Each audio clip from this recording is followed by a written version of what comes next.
ಕರ್ತನ ಶ್ರೇಷ್ಠ ನಾಮಕ್ಕೆ ಸ್ತೋತ್ರ ಸಲ್ಲಿಸಿ ಈ ದಿನ ನಂಬಿಕೆಯ ವಾಕ್ಯ ಭಾಗಕ್ಕಾಗಿ ನನ್ನೆಲ್ಲರನ್ನ ನಾನು ಸ್ವಾಗತಿಸ್ತೇನೆ. ಯೇಸು ಸ್ವಾಮಿಯ ಜೊತೆಯಲ್ಲಿ 12 ಜನ ಶಿಷ್ಯರು. ಎಷ್ಟು ಜನ? 12 ಜನ ಶಿಷ್ಯರು. ಎಷ್ಟೊತ್ತಿರ್ತಿದ್ರು ಯೇಸು ಸ್ವಾಮಿ ಸಂಗಡ? ಯಾವಾಗ? ಕರೆಕ್ಟಾಗಿ ಎಲ್ಲರೂ ಹೇಳ್ರಿ. ಯಾವಾಗಲೂ ಇರ್ತಿದ್ರು. ಅವ್ರಿಗೆ ಮನೆ ಇರಲಿಲ್ವಾ? ಕುಟುಂಬ ಇರಲಿಲ್ವಾ? ಇದ್ದರೂ ಅದೆಲ್ಲವನ್ನ ತ್ಯಾಗ ಮಾಡಿ ಯೇಸು ಸ್ವಾಮಿ ಹೇಳ್ತಾರೆ, ಎಲ್ಲವನ್ನ ಬಿಟ್ಟು ನನ್ನ ಹಿಂದೆ ಬಾ ಅಂತ ಕರೆದ್ರು, ಹೊರಟುಬಿಟ್ರು. ಎಲ್ಲವನ್ನ ಬಿಟ್ಟು ಯೇಸುವನ್ನು ಹಿಂಬಾಲಿಸಲಿಕ್ಕೆ ನಂಬಿಕೆ ಬೇಕಾ ಬೇಡವಾ? ಬೇಕು. ಆದರೂ ಯೇಸು ಸ್ವಾಮಿ 12 ಜನ ಶಿಷ್ಯರು ತ್ಯಾಗವಾಗಿ ಬಂದದ್ರಿಂದ ಒಂದು ಕಡೆ ಕೇಳ್ತಾರೆ ಯೇಸು ಸ್ವಾಮಿ ಶಿಷ್ಯರು ಕೇಳ್ತಾರೆ, ನಾವು ಎಲ್ಲವನ್ನೂ ಬಿಟ್ಟು ಬಂದವಲ್ಲ ನಮಗೇನು ಸಿಗುತ್ತೆ ಅಂತ ಕೇಳ್ತಾರೆ. ಹೌದಾ? ಹಾಗಿದ್ರೆ ಏನೇನು ಬಿಟ್ಟಿದ್ರು? ಎಲ್ಲವನ್ನ ಬಿಟ್ಟಿದ್ರು. ಕೆಲವರು ಮಾತಾಡ್ತಿಲ್ಲ. ಏನೇನು ಬಿಟ್ಟಿದ್ರು? ಎಲ್ಲವನ್ನ ಬಿಟ್ಟಿದ್ರು ಶಿಷ್ಯ. ಇಂತಹ ಸ್ಥಿತಿಯಲ್ಲಿ ನಾವು ನಂಬ್ತೀವಿ ಅವ್ರಿಗೆ ದೇವರಲ್ಲಿ ನಂಬಿಕೆ ಇತ್ತು ಅಂತ. ಹೌದು ತಾನೆ? ಒಂದು ವಾಕ್ಯ ತೆಗೆದಿ. ಲೂಕನು ಬರೆದ ಸುವಾರ್ತೆ 8ನೇ ಅಧ್ಯಾಯ. ಲೂಕನು ಬರೆದ ಸುವಾರ್ತೆ 8ನೇ ಅಧ್ಯಾಯ ಅದರ 25ನೇ ವಚನ. ಲೂಕನು ಬರೆದ ಸುವಾರ್ತೆ 8ನೇ ಅಧ್ಯಾಯ ಅದರ 25ನೇ ವಚನದ ಪ್ರಾರಂಭವಾದ ಓದು. ತರುವಾಯ ಆತನು ಶಿಷ್ಯರನ್ನು ನೋಡಿ ಯೇಸು ಸ್ವಾಮಿ ಕೇಳ್ತಿದ್ದಾರೆ, ನಿಮ್ಮ ನಂಬಿಕೆ ಎಲ್ಲಿ ಅಂತ ಕೇಳಿ. ಯಾರನ್ನ ಕೇಳ್ತಿದ್ದಾರೆ?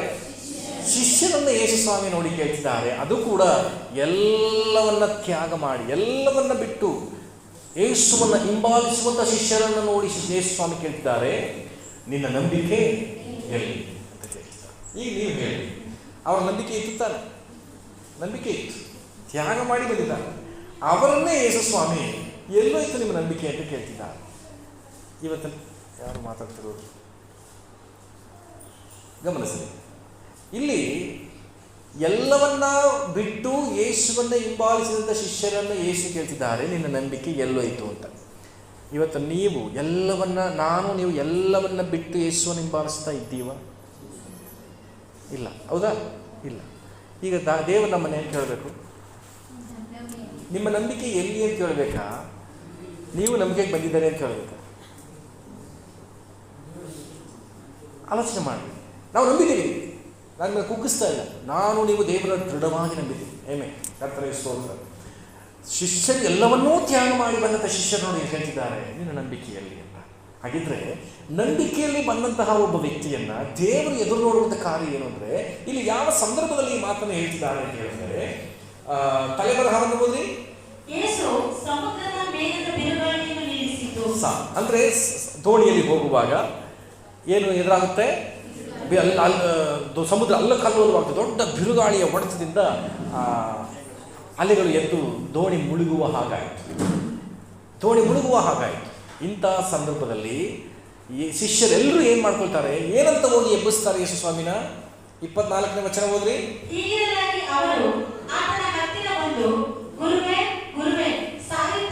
ಸಾಯುತ್ತೇವೆ ಅಂತ ಹೇಳೋದು.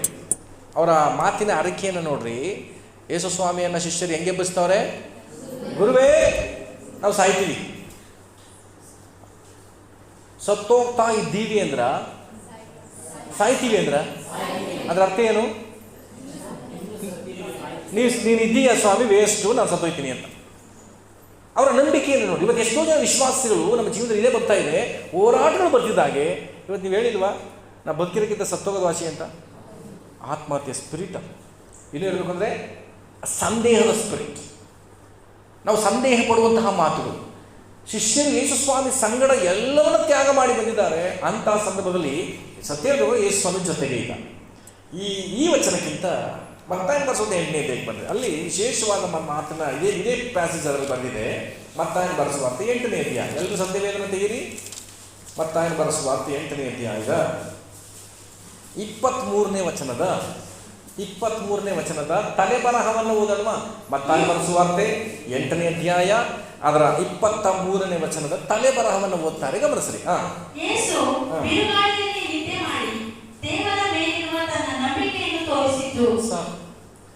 ನಂಬಿಕೆಯನ್ನ ಹೆಂಗೆಲ್ಲ ತೋರಿಸಬಹುದು ಅಂತ ನಾವು ನೋಡಿದೀವಿ, ನಾವು ಕಲಿತಿದ್ದೀವಿ ಅಲ್ವಾ? ಯೇಸು ಸ್ವಾಮಿ ತನ್ನ ನಂಬಿಕೆಯನ್ನು ಹೇಗೆ ತೋರಿಸಿದ್ರಂತೆ? ನಿದ್ದೆ ಮಾಡಿ. ಎಲ್ಲರೂ ಹೇಳ್ರಿ, ಈಗ ಉಂಟಾ ಅನ್ಸುತ್ತೆ. ಗಮನಿಸ್ರಿ, ಯೇಸು ಸ್ವಾಮಿ ತನ್ನ ನಂಬಿಕೆಯನ್ನು ಎಲ್ಲಿ ತೋರಿಸೋದು, ಹೇಗೆ ತೋರಿಸೋದು ಅಂದರೆ, ಬಿರುಗಾಳಿ ಬರ್ತಾ ಇದೆ, ಸಮುದ್ರದ ಅಲೆ ಹೆಚ್ಚಾಗಿ ಅದರ ಅಲೆಯ ನೀರು ದೋಣಿಯ ಒಳಗಡೆ ತುಂಬುತ್ತಾ ಇದೆ. ಯೇಸು ಸ್ವಾಮಿಗೆ ಗೊತ್ತಿರಲಿಲ್ವಾ? ಗೊತ್ತಿತ್ತು. ಯೇಸು ಸ್ವಾಮಿ ತಿಳಿಯದಂತ ಯಾವುದೂ ಇಲ್ಲ. ದೇವರಿಗೆಲ್ಲವೂ ಗೊತ್ತಿತ್ತು.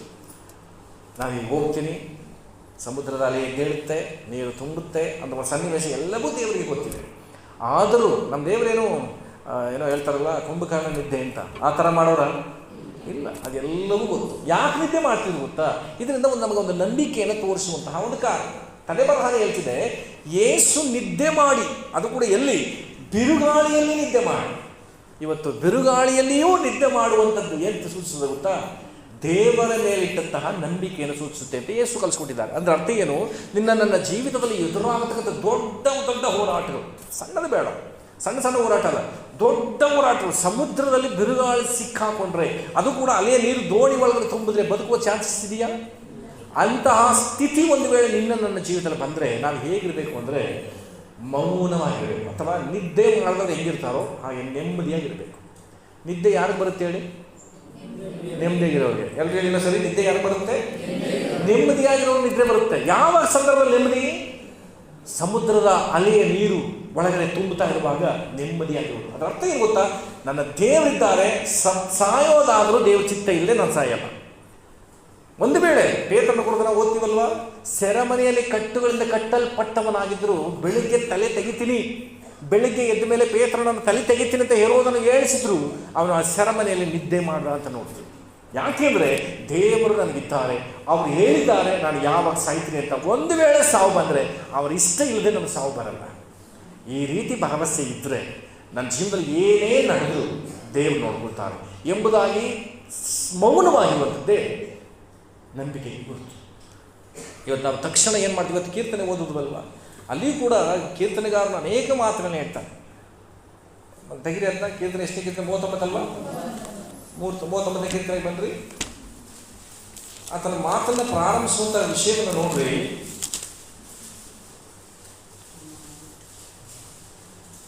ಅಧ್ಯಾಯ 1ನೇ ವಚನ. ನನ್ನ ನಾಲಿಗೆ ಪಾಪಕ್ಕೆ ಹೋಗದಂತೆ ಜಾಗರೂಕನಾಗಿರುವೆನು. ದುಷ್ಟರು ನನ್ನ ಮುಂದೆ ಇರುವಾಗ ಬಾಯಿಗೆ ಕುಕ್ಕೆ ಹಾಕಿಕೊಂಡೇ ಇರುವೆನು ಅಂದುಕೊಂಡೆನು. ಅಂದ್ರೆ ಅರ್ಥ ಏನು? ದುಷ್ಟ ಜನ ನನ್ನ ಮುಂದೆ ಇದ್ದು ನನ್ನನ್ನು ಮಾತಾಡಬೇಕು ಅಂತೇಳಿ ತಪ್ಪಾದ ಮಾತುಗಳು, ಕೆಟ್ಟ ಬೈಗಳೆಗಳು ಅಂತ ಒಂದು ಸನ್ನಿವೇಶಗಳನ್ನ ತರುತ್ತಿದ್ದಾರೆ. ಆದರೆ ನಾನು ಅಂದ್ಕೊಂಡಂತೆ ನನ್ನ ಬಾಯಿಗೆ ಕುಕ್ಕೆ ಹಾಕ್ಕೊಳ್ತೇನೆ, ಅಂದರೆ ಬಾಯಿನ ಮುಚ್ಚಿಟ್ಕೊಳ್ತೇನೆ, ನಾನು ಮಾತಾಡಲ್ಲ ಅಂದ್ಕೊಂಡಂತೆ. ಅವನು ಮಾತಾಡಲ್ಲ ಅಂತ ಅಂದ್ಕೊಂಡ ತಕ್ಷಣ 2ನೇ ವಚನ ಏನು ಹೇಳ್ತದೆ? ಎಲ್ಲ ಹೋಗಿದ್ದೀರಾ?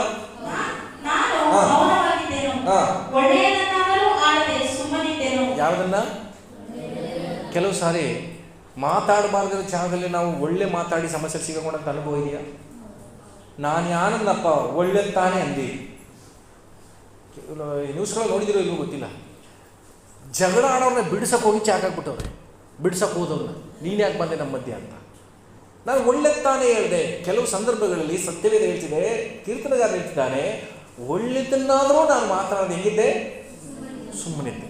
ಪಕ್ಕದ ನೋಡಿ ಹೇಳಿ, ಕೆಲವು ಸಂದರ್ಭದಲ್ಲಿ ಒಳ್ಳೆದ್ದು ಮಾತಾಡಿದ್ರೆ ಸುಮ್ಮನಿರೋದು ಕಲ್ತ್ಕೊಳ್ಳಿ ಅಂತ. ಸುಮ್ಮನಿರೋದನ್ನ ಕಲ್ತ್ಕೊಳ್ಳಿ, ಒಳ್ಳೆಯದೇ. ಈ ಸಂದರ್ಭದಲ್ಲೇ ಮಾತಾಡಬೇಕಿತ್ತು, ಆದರೆ ಅದು ಒಳ್ಳೆಯದೇ ಆಗಿದ್ರು ನೀನು ಕೇಳು, ಇದನ್ನು ನಾನು ಆಡಬೇಕಾ? ನನ್ನ ಮಾತಿಗೆ ಇವರು ಬೆಲೆ ಕೊಡ್ತಾರಾ?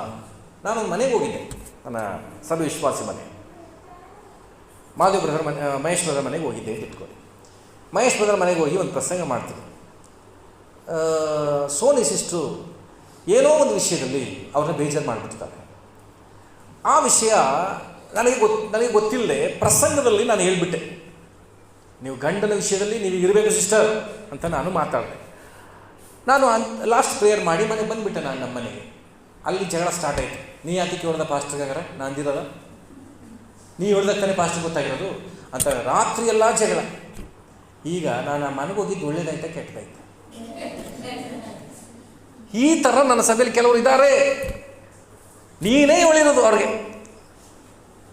ನಾನು ನಮ್ಮ ಸತ್ಯ ಹೇಳ್ತೀನಿ, ತುಂಬ ಜನ ನನಗೆ ಫೋನ್ ಮಾಡಿ ನಿಮ್ಮ ಸಮಸ್ಯೆಗಳನ್ನ ಹೇಳೋದಿಲ್ಲ, ನಿಮ್ಮ ಕುಟುಂಬದ ಸಮಸ್ಯೆಗಳು ಹೇಳೋದಿಲ್ಲ. ದೇವರು ತಕ್ಕ ಸಮಯ ನಿಮ್ಮನ್ನು ಎಚ್ಚರಿಸುವಂತಹ ರೀತಿಯಲ್ಲಿ ನನ್ನ ಕರ್ಕೊಂಡು ಬಂದಿದ್ದಾರೆ, ಮಾತಾಡಿದ್ದಾರೆ. ದೇವರು ಇವತ್ತು ನನಗೆ ಹೇಳ್ತಿದ್ದಾರೆ, ನಾನು ಬದಲಾಯಿಸ್ಕೊಳ್ಳೋಣ ಅನ್ನೋ ಮನಸ್ಥಿತಿ ಬರದೇ ಇದ್ದರೆ, ನಾನು ಅಂಥ ಸಂದರ್ಭದಲ್ಲಿ ಮತ್ತೊಂದು ಸಾರಿ ಹೋದಾಗ ಅಂತ ಮನೆಗಳಿಗೆ ಹೋಗಿದ್ದೀನಿ. ಮತ್ತೆ ಮನೆಗಳಿಗೆ ಹೋದಾಗ ತಪ್ಪು ಗೊತ್ತಿದ್ರು ಮುಚ್ಚಿಟ್ಕೊಂಡು ನೀವೇ ಒಳ್ಳೆಯವರು ಅಂದ್ಬಿಟ್ಟು ಬಂದೀನಿ. ಆ ಮನೆ ಹೇಗಿರುತ್ತೆ? ಬದಲಾಗುತ್ತಾ? ಬದಲಾಗೋದಿಲ್ಲ.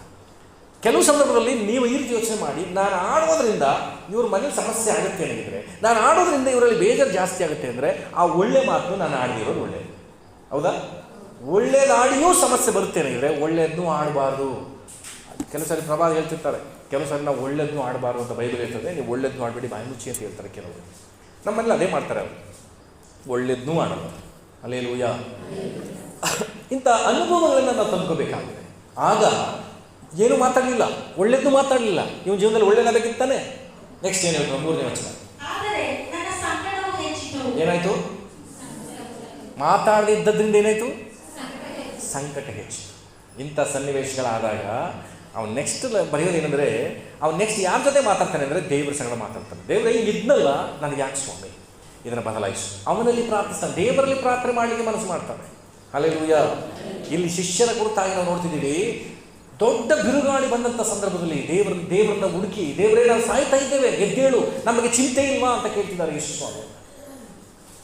ಆದರೆ ಯೇಸು ಸ್ವಾಮಿ ತನ್ನ ನಂಬಿಕೆಯನ್ನು ತೋರಿಸಿದ್ದು ಹೇಗೆಂದರೆ ನಿದ್ದೆ ಮಾಡೋದ್ರ ಮೂಲಕವಾಗಿ. ಅಂದರೆ ಕುಟುಂಬದಲ್ಲಿ, ನನ್ನ ಜೀವಿತದಲ್ಲಿ, ನನ್ನ ಮಕ್ಕಳ ಜೀವನ ಏನೇ ನಡೆಯಲಿ, ನೀನು ಮೌನವಾಗಿದ್ದು ದೇವರ ಮುಂದೆ ಪ್ರಾರ್ಥಿಸಬೇಕೇ ಹೊರತು ಒಳ್ಳೆಯದನ್ನಾಗಲಿ ಕೆಟ್ಟದ್ದನ್ನಾಗಲಿ ನೀನು ಮಾತನಾಡಿ ಯಾವುದನ್ನು ಬದಲಾಯಿಸಲಿಕ್ಕೆ ಸಾಧ್ಯ ಇಲ್ಲ. ಆಮೆನ್. ಹಲ್ಲೆಲೂಯಾ. ಆದ್ದರಿಂದ ನಮ್ಮಲ್ಲಿ ಎಂಥ ನಂಬಿಕೆ ಇರಬೇಕು. ಯೇಸು ಸ್ವಾಮಿಯಲ್ಲಿ ಎಂಥ ನಂಬಿಕೆ ಇತ್ತಂತೆ? ಬಿರುಗಾಳಿಗಳು ನಿದ್ದೆ ಮಾಡೋದು. ಎಲ್ಲರೂ ಹೇಳಿ, ಯೇಸು ಸ್ವಾಮಿಯಲ್ಲಿ ಎಂಥ ನಂಬಿಕೆ ಇತ್ತು?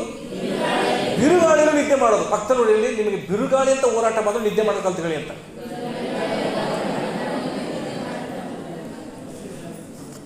ಮಾರ್ಕನು ಬರೆದ ಸುವಾರ್ತೆ 11ನೇ ಅಧ್ಯಾಯ.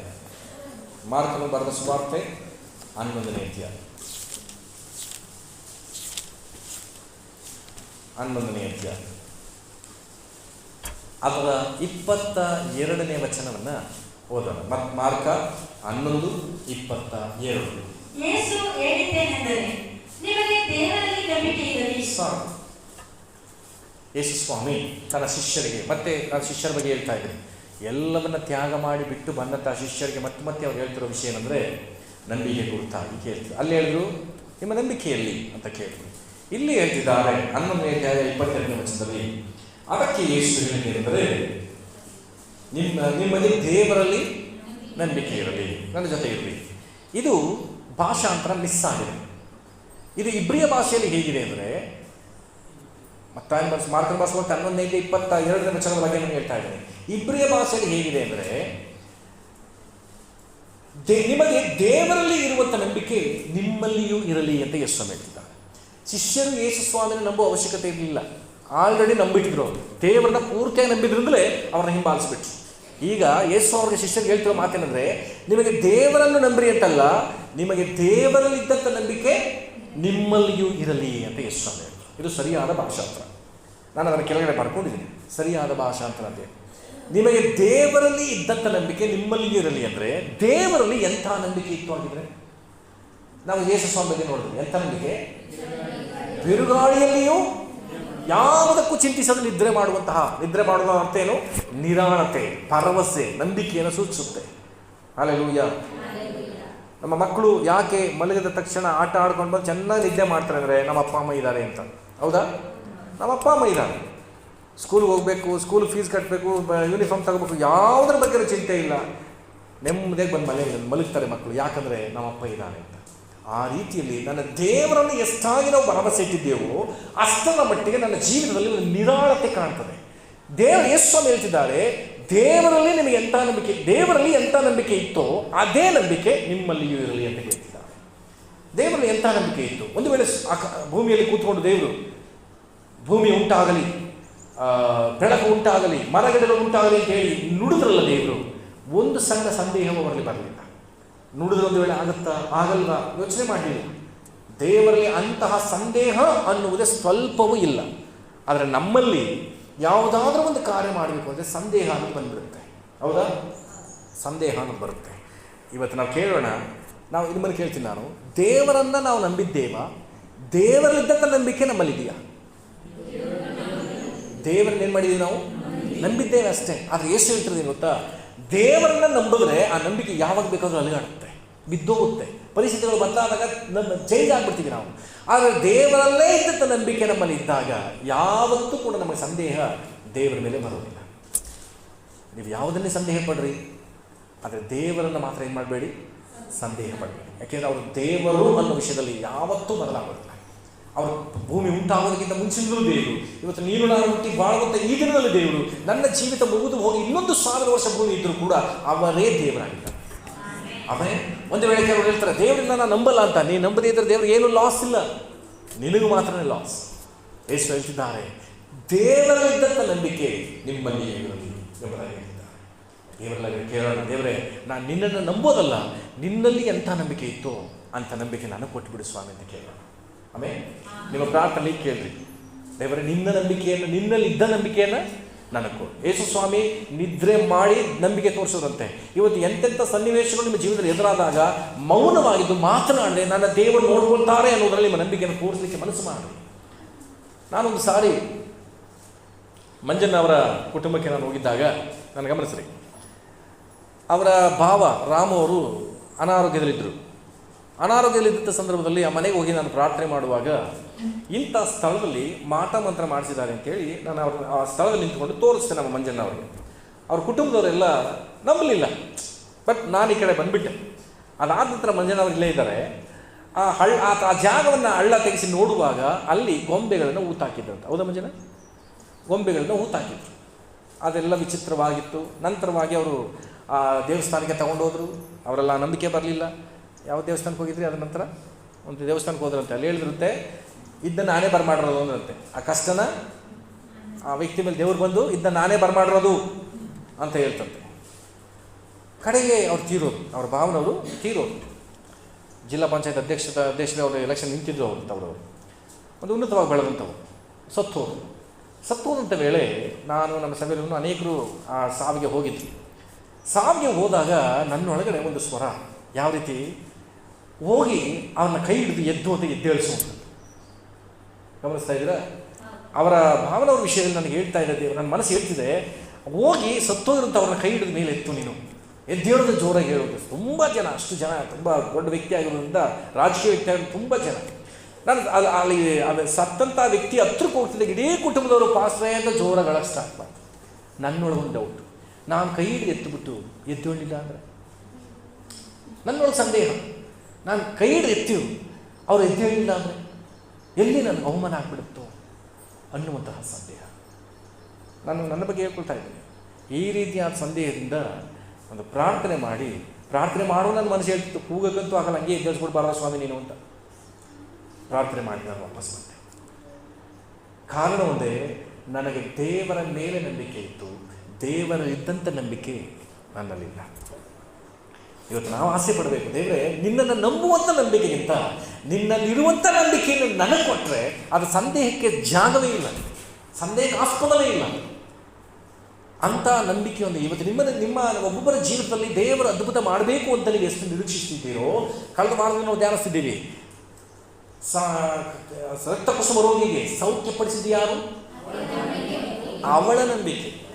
ಸರಿಯಾಗಿ ಹೇಳುತ್ತೆ. ಮತ್ತೊಬ್ಬ ಸಹೋದರಿ, ದುರಾಚಾರಿಯಾದ ಸ್ತ್ರೀ, ಯೇಸುವಿನ ಬಳಿ ಬಂದು ತೈಲವನ್ನು ಸುರಿದು ಹಚ್ಚಿ ಅಥವಾ ತಲೆ ಕುಂದ ಒರೆಸಿದ ಮೇಲೆ ಅವಳನ್ನು ರಕ್ಷಿಸಿದ್ದು ಯಾವುದು? ಯೇಸು ಸ್ವಾಮಿ ರಕ್ತ ಸುರಿಸಿದ್ರ? ನಮಗೆಲ್ಲ ರಕ್ಷಣೆ ಸಿಕ್ಕಿದ್ದು ಯಾರಿಂದ? ಯೇಸುವಿನ ರಕ್ತದಿಂದ. ಆದರೆ ಆಕೆಗೆ ರಕ್ಷಣೆ ಸಿಕ್ಕಿದ್ದು ಯಾರಿಂದ? ಅವಳ ನಂಬಿಕೆಯಿಂದ. ಇವತ್ತು ನಿನ್ನ ನಂಬಿಕೆಯೇ ನಿನ್ನನ್ನು ರಕ್ಷಿಸೋದಕ್ಕೆ ಅಥವಾ ನಿನ್ನ ನಂಬಿಕೆಯೇ ನಿನಗೆ ಬಲಹೀನತೆ ನಡೆಸೋದಕ್ಕೆ ವೀಕ್ ಆಗಿರೋದ್ರಿಂದ ಅದುವೇ ಕಾರಣ. ಇವತ್ತು ಯಾಕೆ ನಾನು ಇದ್ದೀನಿ? ನಾನು ಯೂಟ್ಯೂಬಲ್ಲಿ ಒಬ್ಬ ಸಹೋದರಿ ಈ ಕಳೆದ ಪ್ರಸಂಗ ಕೇಳಿಸ್ಕೊಂಡು ಫೋನ್ ಮಾಡಿದರು, ಪಾಸ್ಟರ್ ಇಷ್ಟು ವರ್ಷ ನಾನು ಬರೀ ಗುಣಗುಟ್ತಾ ಇದ್ದೆ, ದೇವರು ನನಗೆ ಯಾಕೆ ಇದು ಮಾಡಲಿಲ್ಲ, ನಾನು ಪ್ರಾರ್ಥನೆ ಮಾಡ್ತಾನೆ ಇದ್ದೀನಲ್ಲ, ಯಾಕೆ ನನಗೆ ಮಾಡಲಿಲ್ಲ ಅಂತ. ಇವತ್ತು ನನಗೆ ಗೊತ್ತಾಯಿತು, ನನ್ನ ನಂಬಿಕೆ ಇಲ್ಲದಿರೋದ್ರಿಂದ ನನಗೇನು ನಡೆದಿಲ್ಲ ನನ್ನ ಜೀವನ. ಹಲ್ಲೆಲೂಯಾ. ದೇವರಿಂದ ಅದ್ಭುತ ಹೊರಡಲಿಕ್ಕೆ ಅದು ಯಾವಾಗಲೂ ರೆಡಿಯಾಗಿದೆ.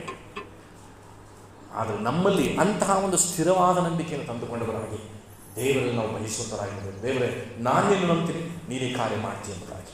ಅದು ಕೂಡ ಎಷ್ಟು ಹೇಳಿದ್ದೇನು, ಸಾಸಿವೆ ಕಾಳಿನಷ್ಟು ನಂಬಿಕೆ, ಅಂದರೆ ಚಿಕ್ಕ ನಂಬಿಕೆನೇ ಸಾಕು. ಒಂದು ವಿಷಯಕ್ಕೆ ನಂಬಬೇಕಾ, ಸಾಧಿಸಬೇಕಾ, ದಟ್ಸ್ ಆಲ್ ಅಷ್ಟೇ. ಅದಕ್ಕೆ ಎರಡನೇ ಆಪ್ಷನ್ ಇಲ್ಲ. ಈಗ ನಿಮಗೆ ಎಲ್ರಿಗೂ ಡೌಟ್ ಏನಾದ್ರು ಇದೆಯಾ? ಈ ಮೈಕು ಇದು ಮೈಕು ಮಾತಾಡೋದಕ್ಕೋಸ್ಕರನೇ ಇರೋದಾ ಅಥವಾ ಗಡಿಯಾರದಲ್ಲಿ ಫಿಕ್ಸ್ ಆಗಿರೋದ? ಇದು ನಿಮಗೆ ಯಾವತ್ತೋ ಅನಿಸಿರ್ತಾನೆ. ಇದು ಅದರ ಅರ್ಥನೇ ನಂಬಿಕೆ. ಇದಕ್ಕೆ ಸೆಕೆಂಡ್ ಆಪ್ಷನ್ ನಿಮ್ಮ ಮೈಂಡ್ ಬರಲೇ ಇಲ್ಲ. ಇದನ್ನೇ ಸಾಹಸಿಕ ಕಾರಣ ನಂಬಿಕೆ ಅನ್ನೋದು. ಅರ್ಥ ಮಾಡ್ಕೊತಿದ್ದೀರಾ? ಕೈ ವಾಚ್ ಕಟ್ಟಿರ್ತೀವಿ, ಇದಿಲ್ಲ ಕದಲ್ಲ ಗೋಡಲ್ಲಿ ಸಿಕ್ಸೋದು ಅಂತ ಏನಾದ್ರು ಆಪ್ಷನ್ ಬರುತ್ತಾ? ಆಪ್ಷನ್ ಇಲ್ಲ. ಅದನ್ನೇ ನಂಬಿಕೆ ಅನ್ನೋದು. ಒಂದು ವಿಷಯಕ್ಕಾಗಿ ನೀನು ಪ್ರಾರ್ಥನೆ ಮಾಡ್ತೀಯಾ, ಅದರ ನೆಕ್ಸ್ಟ್ ಆಪ್ಷನ್ ನಿಮ್ಮ ಮೈಂಡಿಗೆ ಬರಲಿಲ್ಲ ಅಂದರೆ ಅದು ಪರಿಪೂರ್ಣವಾದ ನಂಬಿಕೆ ಅಂತ ಅರ್ಥ. ಆಮೇಲೆ ಪರಿಪೂರ್ಣವಾದ ನಂಬಿಕೆ. ದೇವರ ಒಂದು ವಿಷಯದಲ್ಲಿ ನಾನು ನಂಬ್ತೀನಿ ಅಷ್ಟೇ, ನೆಕ್ಸ್ಟ್ ಆಪ್ಷನ್ ನಡೀತೋ ನಡೆಯಲ್ವೋ, ಅದು ಎಷ್ಟು ದಿನ ಆದ್ದೋ, ಈಗ ಆದ್ದೋ ಆಗಲ್ವೋ, ಇದೆಲ್ಲ ಬಂದರೆ ಸಂದೇಹ ಬಂತು ಅಂತಲೇ ಅರ್ಥ. ಹಲ್ಲೆಲೂಯಾ. ಹಾಗಾದರೆ ಇವತ್ತು ನಿಮ್ಮ ಪ್ರಾರ್ಥನೆಯಲ್ಲಿ ಸಂದೇಹ ಇದೆಯಾ, ನಂಬಿಕೆ ಇದೆಯಾ? ಸಂದೇಹವೇ ಜಾಸ್ತಿ. ದೇವರೇ ನನ್ನ ಗಂಡ ಕುಡಿಯಿದೆ ಇವತ್ತು ಬರಲಿ ಸ್ವಾಮಿ ಅಂತ ಪ್ರೇಯರ್ ಮಾಡ್ತೀನಿ. ಆದರೂ ಬಂದಾಗ ಸೈಲೆಂಟಾಗಿ ಚೆಕ್ ಮಾಡೋದು, ಯಾಕೆ ಲೇಟು ಸಂದೇಹ ಅಂದ್ಬಿಟ್ಟಿದೆ. ಯಾಕೆಂದರೆ ಕುಡಿದಿದ್ದೆಲ್ಲ ಚೆಕ್ ಮಾಡೋಕ್ಕೆ ಇದು ಪ್ರೇಯರ್ ಮಾಡಿದ್ದೇನು, ಕುಡಿದೇ ಬರಲಿ ಅಂತ. ಅವ್ರು ಕುಡಿದೇ ಬರಲಿ ಅಂತ ನೀನು ನಂಬು, ಪೂರ್ತಿಯಾಗಿ ನಂಬು. ಅವ್ರು ಕುಡಿದೇ ಬರ್ತಾರೆ. ಅವ್ರು ಕುಡಿದಿದ್ದಾಗಿದ್ದು ಯಾರಿಂದ? ನಾ ಹೇಳಿಲ್ಲ, ನೀವೇ ಹೇಳಿದ್ದು. ನನ್ನ ಗಂಡಾಗ ನನ್ನಿಂದಲೇ ಕುಡಿದ್ನ ಅಂತ ಅಳಕ್ಕೆ ಸ್ಟಾರ್ಟ್ ಮಾಡಿಬಿಡ್ಬೇಡಿ. ಅವ್ರು ಕುಡಿಯೋದು ಬಿಡದೇ ಇರೋದಕ್ಕೆ ಕಾರಣ ನಿಮ್ಮ ದೃಢವಾದ ನಂಬಿಕೆ ಪ್ರಾರ್ಥನೆ ಮಾಡಿ. ನೀವು ಪ್ರಾರ್ಥಿಸಬಹುದು. ಇವತ್ತಿಂದ ಕೇಳಿರ್ತೇವೆ, ಇನ್ನೂ ನಾನು ದೃಢವಾಗಿ ಪ್ರಾರ್ಥಿಸ್ತೇನೆ, ನನ್ನ ಗಂಡ ಕುಡಿಯೋದು ಬಿಡೋದು ಸಾಧ್ಯ. ಅದು ನಿನ್ನ ಪ್ರಾರ್ಥನೆ ಆಗುತ್ತೆ ಸ್ವಾಮಿ. ಹಲ್ಲೆಲೂಯಾ.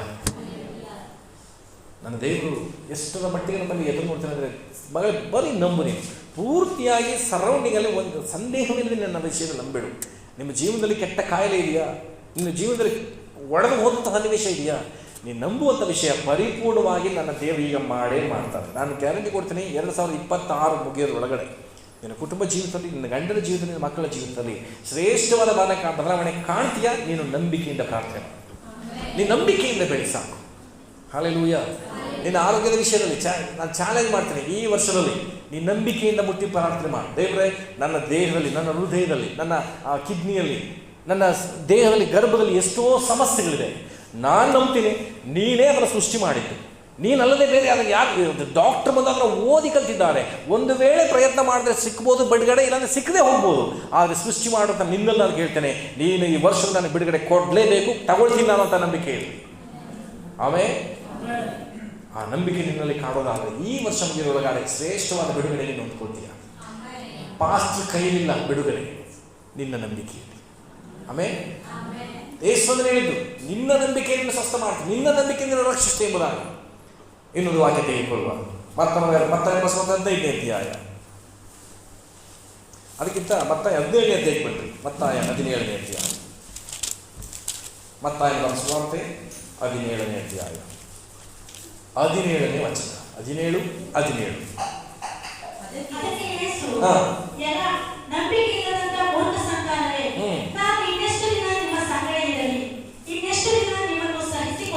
ಸಾಕು. ಯೇಸು ಸ್ವಾಮಿ ಬಯಲ್ಲ ಅಂತ ತಿಳ್ಕೊಂಡಿದ್ದಾರೆ. ಅದು ಹೇಳಿದ್ರು ಕಷ್ಟ. ಅವರೇ ಬೋದಾಗ್ಬಿಡು, ನಾನೇ ಯಾಕೆ ಬಯಬಾರ್ದು ಅಂತ ಬಯಕ್ಕೆ ಸ್ಟಾರ್ಟ್ ಮಾಡಿಬಿಟ್ರು, ಕಷ್ಟ. ಗಮನಿಸ್ರಿ, ಯೇಸು ಸ್ವಾಮಿ ಹೇಳ್ತಿದ್ದಾರೆ, ಎಲ್ಲ ನಂಬಿಕೆ ಇರುವಂಥ ಮೂರ್ಖ ಸಂತಾನವೇ. ಅಲ್ಲೊಂದು ಕೈ ಇಟ್ಕೊಂಡು ಮತ್ತಾಯ ಬರೆಸುವಂಥ 5ನೇ ಅಧ್ಯಾಯಕ್ಕೆ ಬನ್ನಿರಿ. ಅಲ್ಲೊಂದು 17ನೇ ಅಧ್ಯಾಯದಲ್ಲಿ ಕೈ ಇಟ್ಕೊಳ್ರಿ. ಮತ್ತಾಯ ಬರೆಸುವಂಥ 5ನೇ ಅಧ್ಯಾಯಕ್ಕೆ ಬನ್ನಿರಿ. 22ನೇ ಅಧ್ಯಾಯದ 5ನೇ ಅಧ್ಯಾಯದ 22ನೇ ವಚನ ಬಿ ಭಾಗ ಓದ್ರಿ. ತನ್ನ ಸಹೋದರನನ್ನು ನೋಡಿ ಛೀ ನೀಚ ಅನ್ನುವನು ನ್ಯಾಯಸಭೆಯ ವಿಚಾರಣೆಗೆ ಒಳಗಾಗುವನು. ಮೂರ್ಖ ಅನ್ನುವವನು ಅಗ್ನಿನರಕಕ್ಕೆ ಗುರಿಯಾಗುವನು. ಇದು ಯಾರು ಹೇಳಿದ್ದು? ಯೇಸುವೇ ಹೇಳಿದ್ದು. ಮೂರ್ಖ ಅನ್ನುವವರು ನರಕಕ್ಕೆ ಹೋಗ್ತಾರೆ, ಅಗ್ನಿ ನರಕಕ್ಕೆ ಅಂದರು. ಇಲ್ಲಿ ಯೇಸು ಸ್ವಾಮಿ ಹೇಳ್ತಿದ್ದಾರೆ, ಎಲ್ಲ ನಂಬಿಕೆ ಇರುವಂಥ ಮೂರ್ಖ ಸಂತಾನವೇ ಅಂತ ಅವರೇ ಹೇಳ್ತಿದ್ದಾರೆ. ಗಮನಿಸ್ರಿ, ನಾನು ನೀವು ಯಾರನ್ನು ಮೂರ್ಖ ಅಂತ ಬೈಬಾರ್ದು. ಯೇಸು ಸ್ವಾಮಿ ಯಾರನ್ನ ಮೂರ್ಖ ಅಂತ ಡಿಸೈಡ್ ಮಾಡ್ತಾರೆ ಗೊತ್ತಾ?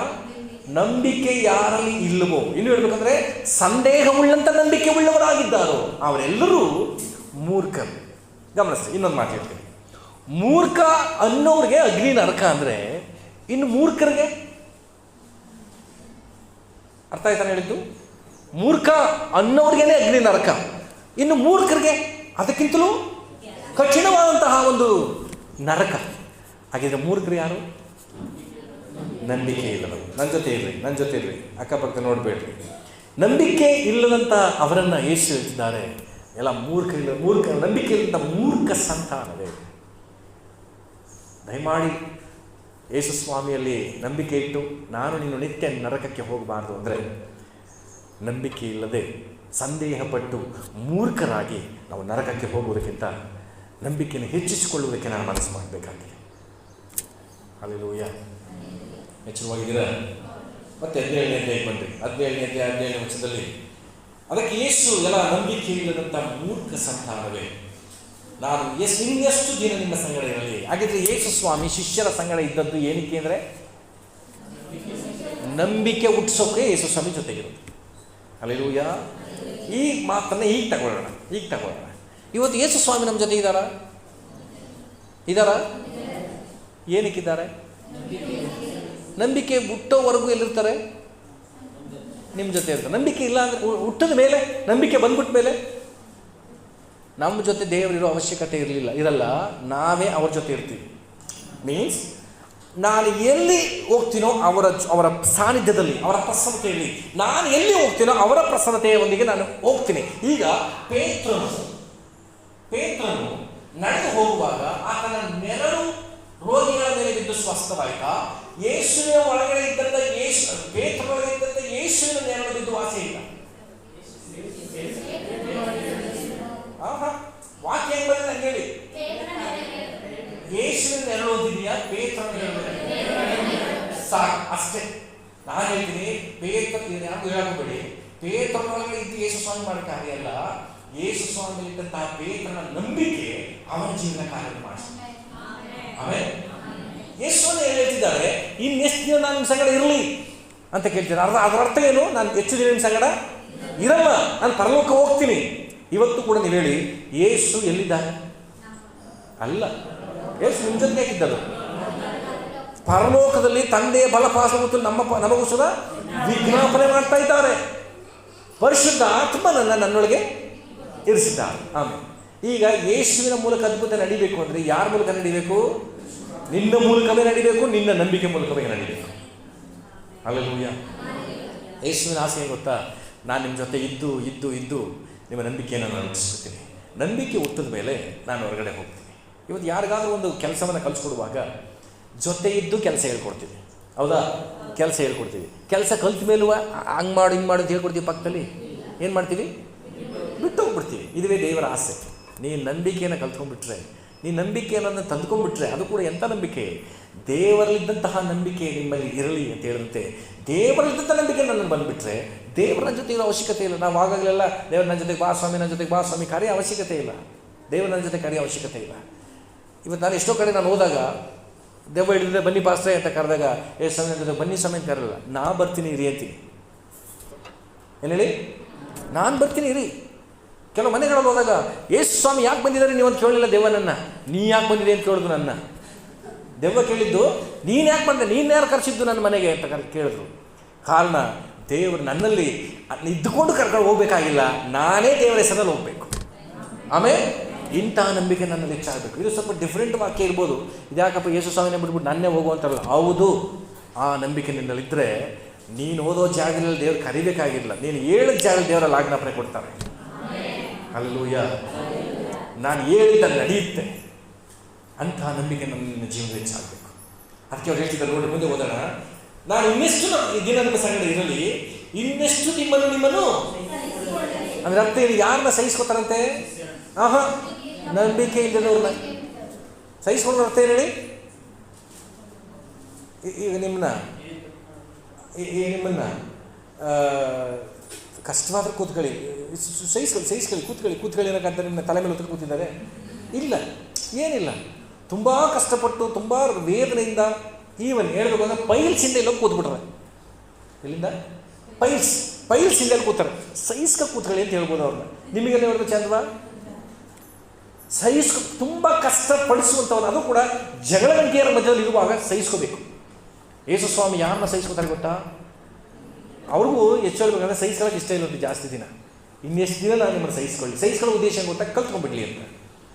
ಕಲ್ತ್ಕೊಂಡ್ಬಿಡಿ ಅಂದರೆ ಇವ್ರನ್ನ ನಂಬಿಕೆಯನ್ನು ತಂದುಕೊಂಡ್ಬಿಟ್ರೆ ನಾನು ಸಹಿಸ್ಕೊಳ್ಳೋದು ಮುಗಿದೋಯ್ತು, ಎಂಡ್ ಆಯಿತು ಅಂತ ಅರ್ಥ. ಹಾಗಿದ್ರೆ ನನ್ನನ್ನು ಇವತ್ತು ನೀವು ಹೇಳಿ, ನಿಮ್ಮ ಒಬ್ಬೊಬ್ಬರನ್ನ ಹೇಳಿ, ಪಕ್ಕದಲ್ಲೂ ಹೇಳಿರಿ, ದೇವರು ನಿಮ್ಮನ್ನ ಸಹಿಸ್ಕೊತಿದ್ದಾರಾ, ಸಹಿಸ್ಕೊಂಡು ಆಯ್ತಾ ಅಂತ ಹೇಳಿ.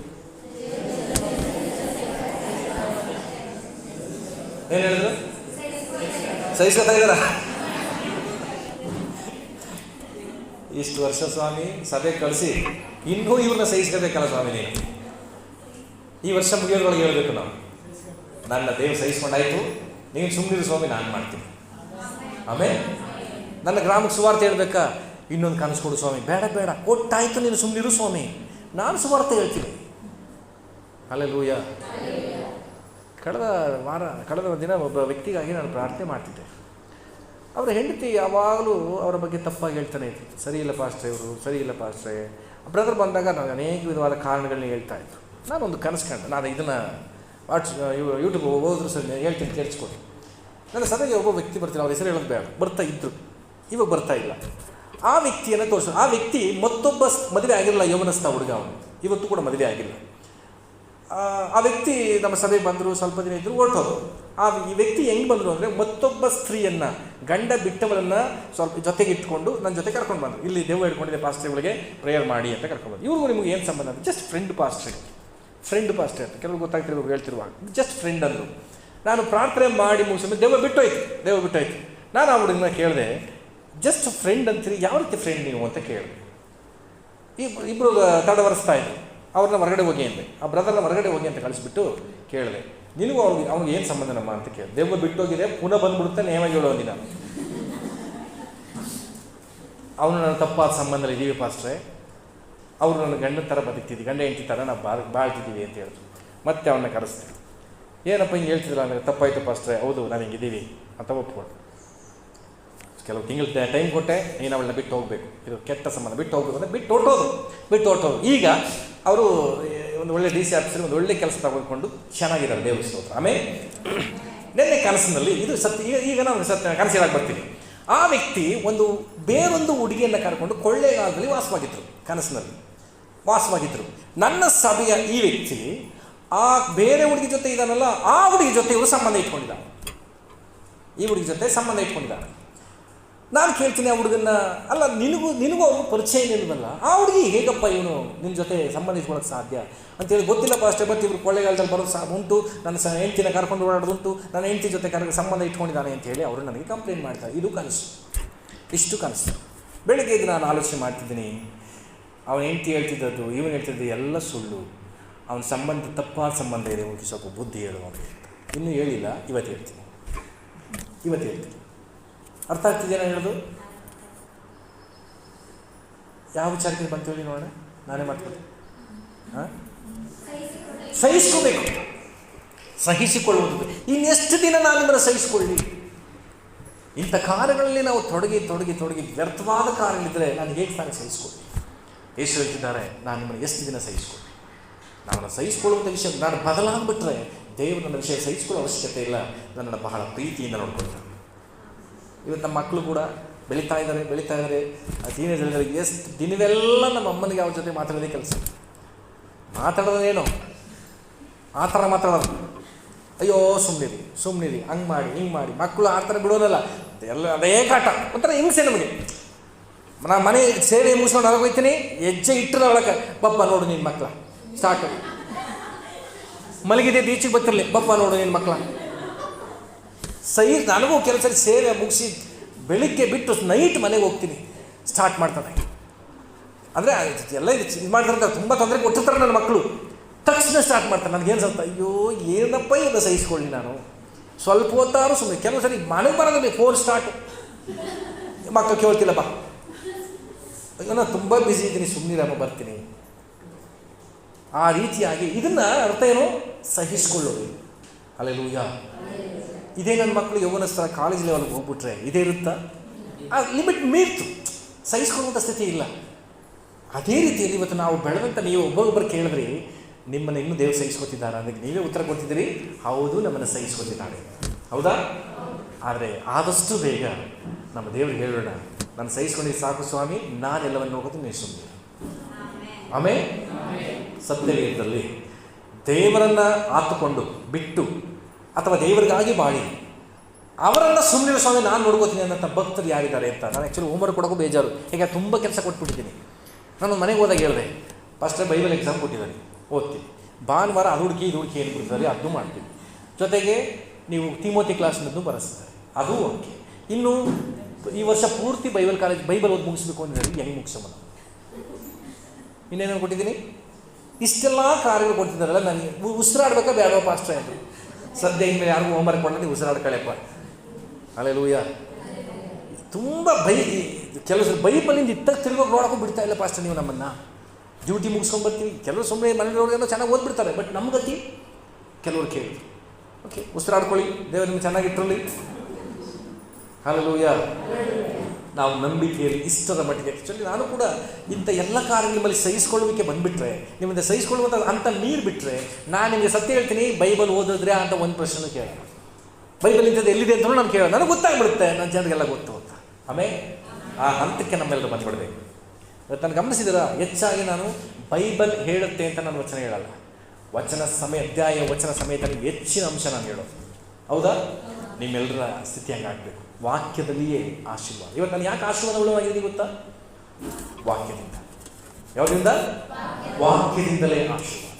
ಇವತ್ತು ನನ್ನ ಸಭೆ ಜನ ಎಲ್ಲ ನೀವು ಆರೋಗ್ಯವಾಗಿರಬೇಕು, ಕ್ಷೇಮವಾಗಿರಬೇಕು, ಸಮೃದ್ಧಿಯಾಗಿರಬೇಕು, ಸಮಾಧಾನವಾಗಿರಬೇಕು ಅನ್ನೋದಕ್ಕೆ ಕಾರಣ ವಾಕ್ಯವೇ ಅದಕ್ಕೆ ಆಧಾರ. ವಾಕ್ಯಕ್ಕೆ ಅಭ್ಯಾಸ ಮಾಡಿ, ವಾಕ್ಯವನ್ನು ಬಿಟ್ಟುಕೊಡ್ರಿ, ವಾಕ್ಯಕ್ಕೆ ಸಮಯವನ್ನು ಕೊಡ್ರಿ. ಹಲ್ಲೆಲೂಯಾ.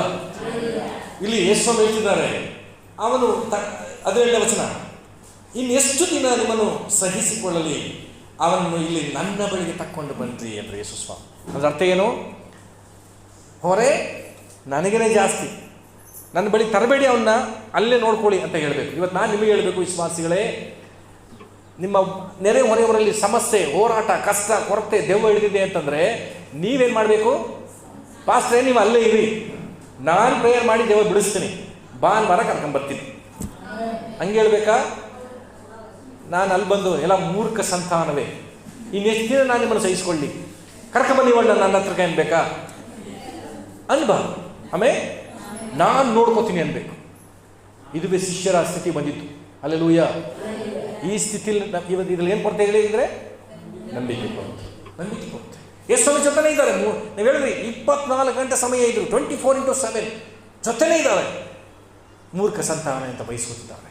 ನಾವು ದೃಢವಾಗಿ ನಂಬೋಣ. ದೇವರೇ, ನೀನು ನನ್ನ ನಂಬಿದ್ದೀಯಾ. ಪೇತ್ರನ ಪುನರುತ್ಥಾನವಾದ ಮೇಲೆ, 500ವ ದಿನ ನಡೆದ ಮೇಲೆ ಏನಾದರೂ ಒಂದು ಅದ್ಭುತ ಬೇಕು ಅಂದರೆ ಎಷ್ಟು ಸಮಯ ಕರೀತಿದ್ರೆ ಜನ? ದೇವರು ಹೇಳ್ತಿದ್ರು, ಪಕ್ಕದಲ್ಲಿ ಒಬ್ಬ ಪೇತ್ರ ಅಂತವನ ಅವನು ಕರೆಸು. ಸೆರೆಮನೆ ಯಜಮಾನನ ರಕ್ಷಣೆ ಬೇಕಾ? ಸೆರೆಮನೆ ಒಳಗೆ ಇದ್ದಾರೆ ನೋಡು, ಅವನೇ ಸಾಕು ನಿನಗೆ. ದೇವರಿಗೆ ತೋರಿಸಿದ್ದಾರೆ. ಎಷ್ಟು ಸಮಯ ಬರಲಿಲ್ಲ ಅಲ್ಲಿ. ಇವತ್ತು ನಿಮ್ಮ ಜೀವಿತದಲ್ಲಿ ಇಂಥ ಕಾರ್ಯ ಆಗಬೇಕು. ನನ್ನ ಮಗಳು, ನಂಬಿಕೆಯುಳ್ಳಂಥ ಮಗಳು ಇಂಥ ಗ್ರಾಮದಲ್ಲಿದ್ದಾಳೆ, ನಂಬಿಕೆಯುಳ್ಳಂಥ ಮಗಳು ನನ್ನ ಗ್ರಾಮ ಇಂಥ ಸ್ಥಳದಲ್ಲಿ ಅವನ್ನ ಇಟ್ಟಿದ್ದೀನಿ, ಇಂಥ ಸ್ಥಳದಲ್ಲಿ ಕೆಲಸ ಮಾಡಿದ್ದಾಳೆ, ಅಲ್ಲಿ ಹೋಗು, ಅವರನ್ನ ಭೇಟಿ ಮಾಡು, ನಿನಗೆ ಅದ್ಭುತ ನಡೆಯುತ್ತೆ. ಆಮೇಲೆ ಈ ಹಂತಕ್ಕೆ ನಾನು ಬರಬೇಕು ಅಂದರೆ ನಾವು ನಿಮ್ಮಲ್ಲಿ ಕೇಳಬೇಕು, ದೇವರೇ, ನಿನ್ನಲ್ಲಿದ್ದಂಥ ನಂಬಿಕೆ ನನ್ನಲ್ಲಿ ಕೊಡಿಸು. ಹಲ್ಲೆಲೂಯಾ. ಎಚ್ಚರವಾಗಿರ್ತಾನೆ. ಮತ್ತಾಯನ ಬರೆಸುವ 15ನೇ ಅಧ್ಯಾಯ, ಮತ್ತಾಯನ ಬರೆಸುವ 15ನೇ ಅಧ್ಯಾಯ ಅದರ 22ನೇ ವಚನದಿಂದ ಕಡೆಯದಾಗಿ ಅನ್ನು ಓದ್ಬಿಡೋಣ. 28ನೇ ವಚನ, 28ನೇ ವಚನ. ಅಮ್ಮ, ನಿನ್ನ ನಂಬಿಕೆ ಬಹಳ, ನಿನ್ನ ಮನಸ್ಸಿನಂತೆ ಆಗಲಿ ಎಂದು ಉತ್ತರ ಕೊಟ್ಟನು. ಅದೇ ಗಳಿಗೆಯಲ್ಲಿ ಆಕೆಯ ಮಗಳು ಸ್ವಸ್ಥಳಾದಳು. ಈ ಒಬ್ಬ ಆಕೆಯ ಬಗ್ಗೆ ಸ್ವಾಮಿ ಹೇಳುವಂಥ ಮಾತು ಹೆಚ್ಚಾಗಿ ನಾನು ಇದನ್ನು ವಿವರಿಸಿದ್ದೀನಿ, ಆಲ್ರೆಡಿ ಎಷ್ಟೋ ಪ್ರಸಂಗ ಮಾಡಿಬಿಡ್ತೀನಿ. ಎಷ್ಟು ಸಿಂಪಲ್ ಆಗಿ ಹೇಳ್ಬೇಕು ಅದನ್ನು ಹೇಳಿ ನಾನು ಮುಗಿಸ್ತೀನಿ. ಗಮನಿಸಲಿ, ಆಕೆ ಹೇಳ್ತಿದ್ದಾರೆ, ಅಮ್ಮ ನಿನ್ನ ನಂಬಿಕೆ ಬಹಳ. ಬಹಳ ಅಂದ್ರೆ ಅರ್ಥ ಏನು? ಜಾಸ್ತಿ. ದೊಡ್ಡದು ಅಂದ್ರೇನು? ಶತಾಧಿಪತಿ ನಂಬಿಕೆ ಹೆಂಗಿತ್ತು? ದೊಡ್ಡ ನಂಬಿಕೆ. ಈ ಕಾಲನ್ಯ ಸ್ತ್ರೀಯ ನಂಬಿಕೆ ಹೆಂಗಿದೆ? ಬಹಳಕ್ಕೂ ದೊಡ್ಡದಕ್ಕೂ ವ್ಯತ್ಯಾಸ ಇಲ್ವಾ? ವ್ಯತ್ಯಾಸ ಇದೆ. ಈ ಚರ್ಚ್ ದೊಡ್ಡದು ಅಂತೀವ, ಬಹಳ ಅಂತೀವ? ದೊಡ್ಡದು. ಬಹಳ ಏನು? ಹೆಚ್ಚು ಹೆಚ್ಚು. ಇನ್ನೊಂದು ಚರ್ಚ್ ಜಾಸ್ತಿ ಆಗೋದು. ಇದು ಇನ್ನೂ ಎಷ್ಟೇ ದೊಡ್ಡದಾಗಿ ಕಟ್ಟೋದು ದೊಡ್ಡ ಚರ್ಚು. ಇದರ ಪಕ್ಕದಲ್ಲಿ ಇನ್ನೊಂದು ಚರ್ಚ್ ಅಂತ ಹೋದರೆ, ಇನ್ನೊಂದು ಕಟ್ಟಡ ಅಂತ ಹೋದರೆ ದೊಡ್ಡದು. ಬಹಳ. ಕರೆಕ್ಟ್, ಬಹಳ. ಅದಕ್ಕೆ ಇವಳ ನಂಬಿಕೆ ಶತಾಧಿಪತಿಯ ನಂಬಿಕೆ ದೊಡ್ಡ ನಂಬಿಕೆ ಆಗಿತ್ತು.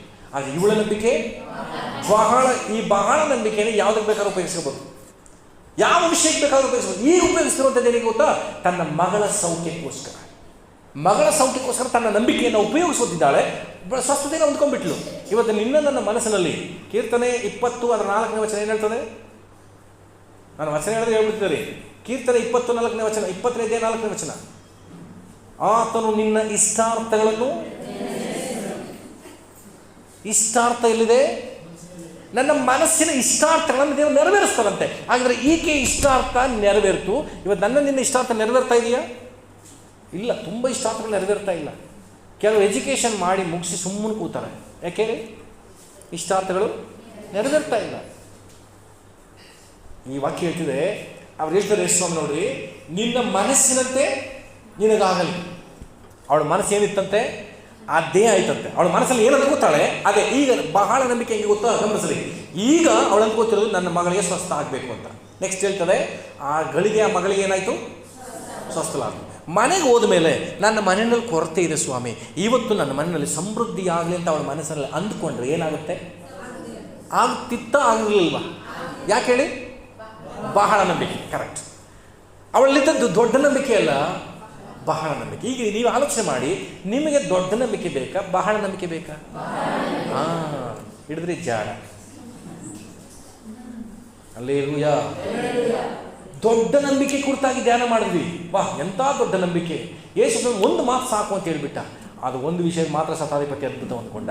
ಈ ಕಾನಾನ್ಯ ಸ್ತ್ರೀಯ ನಂಬಿಕೆ ಬಹಳ ನಂಬಿಕೆ ಆಗಿರೋದ್ರಿಂದ ನೆಕ್ಸ್ಟ್ ಅವ್ರನ್ನ ಬಿಟ್ಟು ಎಲ್ಲೆಲ್ಲ ಹೋಗಿ ನಂಬಿಕೆ ಇಡ್ತಾಳೋ, ಎಲ್ಲೆಲ್ಲ ಹೋಗಿ ಮನಸ್ಸಿನಲ್ಲಿ ಅಂದುಕೊಳ್ತಾಳೋ, ಅದೆಲ್ಲವೂ ನೆರವೇರುವಂತೆ ಮಾಡಿದ್ದೆ ಅವಳ ಬಹಳ ನಂಬಿಕೆ. ಆಮೇಲೆ ಬಹಳ ನಂಬಿಕೆ. ಭಕ್ತರು ಹೇಳ್ರಿ, ನಿಮ್ಮಲ್ಲಿ ಬಹಳ ನಂಬಿಕೆ ಉಂಟಾಗಲಿ. ಬಹಳ ನಂಬಿಕೆ, ಬಹಳ ನಂಬಿಕೆ. ಕೆಲವರು ತನ್ನ ಮಕ್ಕಳ ಬಗ್ಗೆ ಬಹಳ ನಂಬಿಕೆ ಇಟ್ಟಿರ್ತಾರೆ. ತನ್ನ ಮಕ್ಕಳ ಬಗ್ಗೆ ಬಹಳ ನಂಬಿಕೆ. ಅವನು ಸಿನಿಮಾ ಥಿಯೇಟ್ರ್ ಕೂತಿದ್ದೆ ಯಾವನ ಜೊತೆಗೆ ಅಂದರೆ ಬಹಳ ನಂಬಿಕೆ. ನನ್ನ ಮಗಳಲ್ಲ ಅವಳು. ಅಲ್ಲಿ ಥಿಯೇಟ್ರಲ್ಲಿ ಅದೇನೋ ದಾರಿಲಿ ನಡ್ಕೊಂಡು ಇದ್ದ ಐಸ್ ಕ್ರೀಮ್ ತಿಂತಿದ್ದೆ, ಯಾರ ಜೊತೆ ಹೋಗೋದು, ಅವ್ರು ನನ್ನ ಮಗಳಲ್ಲ. ಎಲ್ಲಿ ಯಾವ ಜಾಗನೇ ಹೇಳಿ ಅವ್ರ ಮೇಲೆ ಎಂಥ ನಂಬಿಕೆ? ಭಾಳ ನಂಬಿಕೆ. ಒಂದು ವಿಷಯದಲ್ಲಿ ಮಾತ್ರ ಅಲ್ಲ, ಎಲ್ಲ ಕಡೆ ಏನೇ ಹೇಳ್ಕೊಳ್ಳಿ ಅವ್ರ ಬಗ್ಗೆ ನಂಬಲ್ಲ. ಈವನ್ ನನ್ನ ಬಗ್ಗೆ ನಾನು ತುಂಬ ಸಲ ಕೇಳಿದ್ದೀನಿ ಕೂಡ. ನಾನು ಹೊರಗಡೆ ಎಲ್ಲೋ ಹೋಗಿರ್ತೀನಿ, ನಮ್ಮ ಪ್ರಭನ ಹತ್ರ ಬಂದು ಫಾಸ್ಟ್ ಹಾಲ್ ನಿಂತ್ಕೊಂಡು ಸಿಗರೇಟ್ ಸೇತಿದ್ರು ಅಂತ ಹೇಳಿ ನೋಡಮ್ಮ. ಸಿಗರೇಟ್ ಸೇತಿದ್ರು ಅಂತ ಹೇಳಿದ್ರು ಅವ್ನು ನಂಬ್ತಲ್ಲ? ದೊಡ್ಡ ನಂಬಿಕೆನ ಇದು? ಭಾಳ ನಂಬಿಕೆನ? ಬಹಳ ನಂಬಿಕೆ. ಈ ರೀತಿ ನಿಮ್ಮ ನನ್ನ ಜೀವಿತದಲ್ಲಿ ಎಂಥ ವಿಷಯ ತೆಗೆದುಕೊಂಡ್ರು ಬಹಳ ನಂಬಿಕೆ ನನಗಿದೆ. Don't worry. ನಾನು ಹೇಳ್ಕೋ, ನಾನು ಚಿಂತೆ ಮಾಡಲ್ಲ. I don't care. ಹಲ್ಲೆಲೂಯಾ. ಇವತ್ತು ನಮಗೆ ಇರುವಂಥ ನಂಬಿಕೆ, ಸಣ್ಣ ನಂಬಿಕೆ ಇಟ್ಕೊಂಡು ಏನೋ ಹೇಳ್ತಾವಲ್ಲ, ಚಿಕ್ಕದಾಗಿ ಇಟ್ಕೊಂಡು ಏನೋ ಸಾಧಿಸ್ಬಿಟ್ಟಿದ್ದೀವಿ, ಏನೋ ನಂಬಿಟ್ಟಿದ್ದೀವಿ, ಏನೋ ಇಟ್ಕೊಂಡ್ಬಿಟ್ಟಿದ್ದೀವಿ ಅನ್ನೋ ಥರ ತೋರಿಸ್ಕೊಳ್ತಾ ಇದ್ದೀವಿ. ಇಲ್ಲ, ಯೇಸು ಸ್ವಾಮಿ ಶಿಷ್ಯರನ್ನ ಬೈಬೇಕಾಗಿದೆ. ಎಲ್ಲ ನಂಬಿಕೆ ಇದಂಥ ಮೂರ್ಖ ಸಂತಾನವೇ, ಎಷ್ಟು ವರ್ಷ ನಾನು ನಿಮ್ಮನ್ನು ಸಹಿಸಿಕೊಳ್ಳಿ, ಇನ್ನೆಷ್ಟು ದಿನ ನಾನು ನಿಮ್ಮ ಜೊತೆ ಇರಲಿ. ಹಾಗಿದ್ರೆ ಯೇಸು ಸ್ವಾಮಿ ನಮ್ಮ ಜೊತೆ ಇರೋದಕ್ಕೆ ಒಂದು ಉದ್ದೇಶದೊಂದಿದ್ದಾರೆ. ನಿನ್ನಲ್ಲಿ ನಂಬಿಕೆ ಹೆಚ್ಚಾಗ್ಬಿಟ್ರೆ ಮಗಳೇ, ನಾನು ನಿನ್ನ ಜೊತೆ ಇರೋ ಅವಶ್ಯಕತೆ ಇಲ್ಲ, ನೀನೇ ನಡೆಸ್ಕೊಂಡು ಹೋಗ್ತೀಯ. ನಮ್ಮ ಮಕ್ಕಳು ಇರ್ತಾಯಿದ್ರು, ಶಾಲೆಯಿಂದ ಬರುವಾಗ ಆ ಒಂದು ಜಾಗದಲ್ಲಿ ನಾಯಿ ನಮ್ಮನ್ನು ಹಿಂದಿಂದೆ ಬರ್ತಿರುತ್ತಕ್ಕಪ್ಪ ಅಂತ, ಹಿಂದಿಂದೆ ಬರ್ತಿರುತ್ತೆ. ಸೈಕಲ್ ತಕ್ಕೊಡಪ್ಪ, ಹಾಗೆ ನಮಗೆ ತೊಂದರೆ ಇರಲ್ಲ ಅಂತ ಹೇಳ್ತಿದ್ರು. ಅವರು ದೊಡ್ಡವರು ಆದಮೇಲೆ ಆ ನಾಯಿ ಬರ್ತದೆ ಅಂತ ನಾನು ಕಂಪ್ಲೇಂಟ್ ಮಾಡಿದ್ರೆ ಒಡೆದಾಕ್ಬಿಟ್ಟು ಬರ್ತಾನೆ. ಹೌದಾ? ನಾಯಿ ಅಂತ ಹೇಳ್ಬಿಟ್ಟು ಬತ್ತಿ ಅಂತ ನಾನು ಬೈದ್ಬಿಡ್ತೀನಿಲ್ಲ ಅಂದರೆ, ನಾಯಿ ಒಂದು ಸಣ್ಣ ನಾಯಿಗೆ ಎದ್ಕೊಂಬತ್ತಿಯಲ್ಲ ಅಂತ. ಹಲ್ಲೆಲೂಯಾ. ಈ ರೀತಿ ನಿನ್ನ ನಂಬಿಕೆ ದೇವರ ಮೇಲೆ, ದೇವರಿಗೆ ನನ್ನ ಮೇಲೆ ನಂಬಿಕೆ ಹೆಚ್ಚಾಗಬೇಕು. ಈ ರೀತಿ ಹೇಳಕ್ಕೆ ಇಷ್ಟಪಡೋಣ. ಕರೆಕ್ಟ್. ಗಮನಿಸ್ರಿ, ದೇವರನ್ನ ನಾನು ಇಷ್ಟು ವರ್ಷ ನಂಬಿದ್ದಾಯಿತು, ದೇವರು ನನ್ನ ನಂಬಬೇಕು. ಅಷ್ಟರ ಮಟ್ಟಿಗೆ ನಾನು ನಂಬಿಕೆನ ದೇವರಲ್ಲಿ ಗಳಿಸಬೇಕು. ಆಮೇಲೆ ಏನೇ ನಡೀಲಿ, ಎಂಥದ್ದೇ ಸನ್ನಿವೇಶ ಬರಲಿ, ಯೋಬನ ಮೇಲೆ ದೇವರ ನಂಬಿಕೆ ಇತ್ತ? ಏನಂತ ಹೇಳಿದ್ರು ಸೈತಾನಿಗೆ? ಹೋಗೋವನ್ನ ಸೋಚು, ಹೋಗೋವನ್ನ ಆಸ್ತಿ ತೆಗಿ, ಹೋಗೋವನ್ನ ಮಕ್ಕಳನ್ನ ತೆಗಿ. ಒಂದು ವೇಳೆ ನಿಮ್ಮನ್ನು ಕೇಳಿದರೆ ದೇವರು, ಸೈತಾನ್ ಹೋಗಿ ದೇವರ ಹತ್ರ ನಿನ್ನನ್ನು ಕೇಳಿದರೆ ಎಲ್ಲನೂ ತೆಗಿ, ಮಕ್ಕಳ ಮೇಲೆ ಕೈ ಇಟ್ಬಿಡ್ಬೇಡ, ಅವಳ ಸಹಿಸಲ್ಲವ ಇಂತಾನೆ ಹೇಳಬೇಕು. ಹೌದು ತಾನೆ? ಕೆಲವು ವಿಷಯಗಳು ಏನೇನು ಬೇಕಾದ್ರೂ ತೆಗಿ. ಲೋನ್ ಕಟ್ಟಕ್ಕೆ ಅವ್ರಿಗೆ ಕೆಲಸ ಕೊಟ್ಟಿನಿ, ಕೆಲಸ ಮಾತ್ರ ತೆಗೆದುಬಿಡ್ಬೇಡ, ದೇವ್ರು ಹೇಳಬೇಕು ಸೈತಾನಿಗೆ. ಹೌದು ತಾನೆ? ಏನಾದ್ರು ತೆಗಿ. ಮುಖದ ಮೇಲೆ ಅಂದ ತುಂಬ ಅವಳಿಗೆ ಬ್ಯೂಟಿ ಕಾನ್ಸೆಪ್ಟು, ಏನು ಬೇಕಾದ್ರೂ ಮುಟ್ಟು, ಮುಖ ಮಾತ್ರ ಮುಟ್ಬಿಡ್ಬೇಡ ಅವಳಿಗೆ, ದೇವ್ರು ಹಿಂಗೆ ಹೇಳ್ಬೇಕು ಅವ್ರಿಗೆ. ಬಟ್ ನಮ್ಮ ಮೇಲೆ ನಂಬಿಕೆ ಉಂಟಾಗಿ ಏನು ಬೇಕಾದರೂ ಸೋಲಿಸೋವಳನ್ನು, ಏನು ಬೇಕಾದ್ರೂ ಸೋಲಿಸೋವನ್ನ ನನ್ನನ್ನು ದೃಢವಾಗಿ ನಂಬಿದ್ದಾನೆ ಅಂಥೇಳಿ ನನ್ನ ಮೇಲಿನ ನಂಬಿಕೆ ಮಾತ್ರನೇ ಇವತ್ತು ಹೇಳ್ತಿದ್ದಾರೆ. ನಮ್ಮ ಸ್ಥಿತಿ ಎಲ್ಲಿದೆ? ತುಂಬಾ ಸಂದೇಹ ಉಳ್ಳಂಥ ಜೀವನವನ್ನು ನಾವು ಜೀವಿಸ್ತಾ ಇದ್ದೀವಿ. ಹಲ್ಲೆಲೂಯಾ. ದಾವೀದನು ಒಂದು ಮಾತು ಹೇಳ್ತಾನೆ, ತೆಗೆದುಕೊಂಡ್ರೆ ಕೀರ್ತನೆಗಳು 33ನೇ ಅಧ್ಯಾಯ, ಕೀರ್ತನೆಗಳು 33ನೇ ಅಧ್ಯಾಯ ಅದರ 4ನೇ ವಚನ ಓದಿ. ಕೀರ್ತನೆ 33 ಅದರ 4ನೇ ವಚನ. ಆತನ ಕೃತ್ಯವೆಲ್ಲ ಏನಾಗಿದೆ? ಆತನ ಕೃತ್ಯ ಎಲ್ಲ ನಂಬಿಕೆ ಅನ್ನೋ ಅರ್ಥ ಏನು?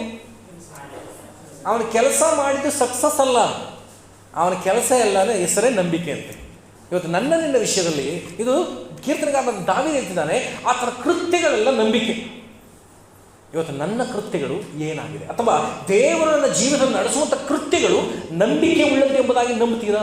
ಇವತ್ತು ಗಮನಿಸ್ರಿ, ದೇವರು ಕೃತ್ಯಗಳನ್ನು ಮಾಡುವಂಥ ದೇವರು ಅಂತ ಈ ವಚನ ಹೇಳ್ತೀವಿ. ಏನೇ ಕೃತ್ಯ ಆಗಲಿ, ಇವತ್ತು ನಿನಗೆ ಆರೋಗ್ಯ ಕೆಡುತ್ತು, ಇದೊಂದು ಕೃತ್ಯ. ನಿನಗೆ ತುಂಬ ಆರೋಗ್ಯ ಕೆಡುತ್ತು, ಈ ಕೃತ್ಯ ನಿನ್ನಲ್ಲಿ ನಂಬಿಕೆಯನ್ನು ಹುಟ್ಟಿಸುತ್ತಾ? ಎಲ್ಲರ ಜೊತೆಗೆ ನಿನಗೆ ಆರೋಗ್ಯ ಕೆಡ್ತೀವತ್ತು, ಡಾಕ್ಟರ್ ಹೇಳ್ಬಿಟ್ರೆ ನಿಮಗೆ ಒಂದು ಆಪರೇಷನ್ ಮಾಡಬೇಕು ಅಂತ. ಈಗ ನೀವೇನು ಹೇಳ್ತೀರಿ? ನಿನ್ನ ಕೃತ್ಯ ಎಲ್ಲ ನಂಬಿಕೆಯ ಆದವುಗಳು ಅಂತ ಹೇಳ್ತೀರಾ?